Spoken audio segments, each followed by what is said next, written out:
On nous a appelés pour une fuite de gaz. Une fuite de gaz? Non, non, c'est pas ici. Bon, je vais vous demander de sortir de la maison pour qu'on vérifie. Écoutez, c'est très gentil de vous être déplacé, mais on n'a pas de fuite de gaz. On a reçu 3 appels provenant de cette adresse cette semaine pour une fuite de gaz. Soit il y a un vrai problème que vous soupçonnez pas et qui pourrait tuer toute votre famille dans son sommeil, soit vous nous faites une mauvaise blague. Jack n'a pas l'intention de laisser passer ça cette fois. Il insiste pour entrer et effectuer une vérification approfondie. Ted n'a pas le choix, il doit accepter qu'ils entrent. Jack remarque que le fils de Ted est sourd-muet. Vous avez un enfant malentendant et vous n'avez pas appris la langue des signes.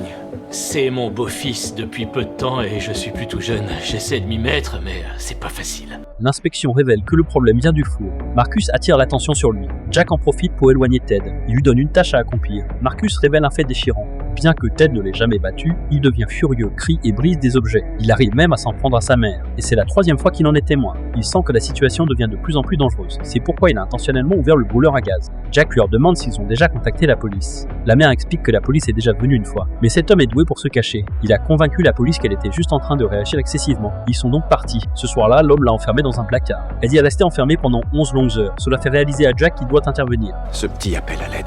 Il faut qu'on fasse quelque chose. D'accord. Occupe le beau-père. La mère confie Marcus à Jack. Elle retourne chercher ses affaires, puis demande à son enfant de se cacher. Pendant ce temps, Ted devient de plus en plus impatient. Non, combien de temps ça va durer encore? Votre boulot, c'est de combattre le feu. Vous avez pas des feux à éteindre? Vous m'évincez de ma propre maison, et là, vous dites que vous allez me... On se tait maintenant.